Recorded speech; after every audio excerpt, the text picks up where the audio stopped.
नकली गढ़ दीदो नहीं, बिना घोर घमसान, सिर टूटिया बिन किम फिर, असली गढ़ पराण। आज मेवाड़ दुर्ग उत्सव में डूबा हुआ था। चारों तरफ ढोल नगाड़ों की गूंज थी, महल दीपों से सजा हुआ था और पूरे मेवाड़ में खुशियों का माहौल था।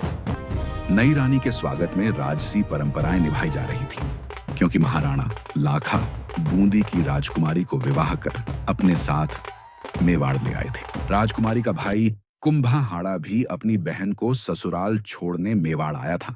के अंदर महाराणा लाखा अपनी नई नवेली रानी के साथ भोजन कर रहे थे और बातों ही बातों में महाराज ने वो पूछ लिया जो शायद उन्हें नहीं पूछना चाहिए था। हमारा चित्तौड़ का किला कैसा लगा? ठीक है महाराज।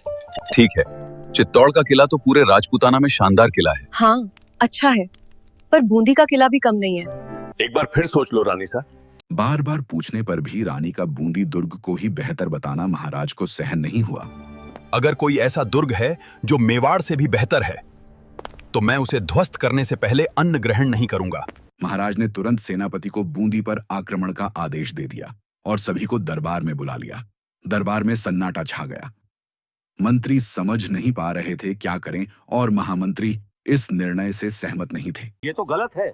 अभी महाराज 2 दिन पहले जहाँ शादी करके आए वहीं आक्रमण करने की सोच रहे हैं। हाँ, बूंदी का दुर्ग भी ध्वस्त हो जाएगा, महाराज की प्रतिज्ञा भी पूरी होगी और कोई नुकसान भी नहीं होगा। वो कैसे? हम एक नकली बूंदी का दुर्ग बनाते हैं और नष्ट करवाते हैं, पर इसके लिए महाराज मानेंगे नहीं। मनाना पड़ेगा उनको। चलो जल्दी। दोनों वृद्ध महामंत्री अपनी योजना लेकर महाराज के पास पहुंचे, लेकिन तब तक महाराज युद्ध के लिए तैयार हो चुके थे।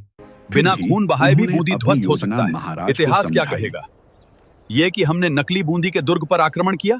अपनी योजना महाराज को समझाई और महाराज उनसे सहमत हो जाते हैं। उधर तुरंत नकली दुर्ग तैयार कराया गया, पर किसी को अंदाजा भी नहीं था कि आगे क्या होने वाला है। बूंदी के छोटे राजकुमार कुंभाहाड़ा की वो युवा राजकुमार जिसकी दाढ़ी मूंछ भी अब भी पूरी तरह नहीं उगी थी, जैसे ही उन्हें खबर मिली कि उनके दुर्ग को गिराया जा रहा है,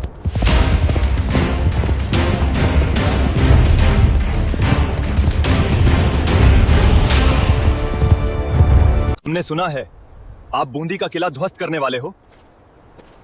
बिल्कुल सही सुना है राजकुमार। और आपको लगता है आप ये कर लोगे राजकुमार? किसकी इतनी हिम्मत जो मेवाड़ के महाराज लाखा के आदेश की अवहेलना करे? जब तक एक भी हाड़ा जिंदा है आप इसे ध्वस्त तो क्या छू भी नहीं सकते। मैं कुंभाहाड़ा इस दुर्ग की रक्षा करूंगा। पर राजकुमार, ये तो नकली किला है और हमारे महाराज इसे ध्वस्त करने की प्रतिज्ञा ले चुके हैं। इसे ध्वस्त करने के लिए आपको मुझसे लड़ना पड़ेगा।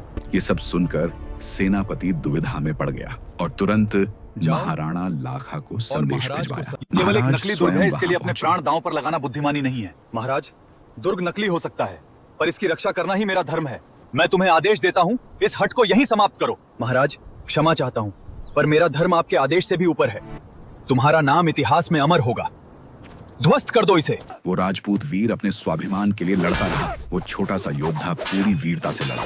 उसे पता था कि वो इस युद्ध को जीत नहीं सकता। वो राजपूत वीर अपने स्वाभिमान के लिए लड़ता रहा। सेनापति को स्वयं रणभूमि में उतरना पड़ा और कुंभाहाड़ा इतिहास में अमर हो गया। सेनापति ने भी उस वीर राजपूत बच्चे को नतमस्तक होकर प्रणाम किया।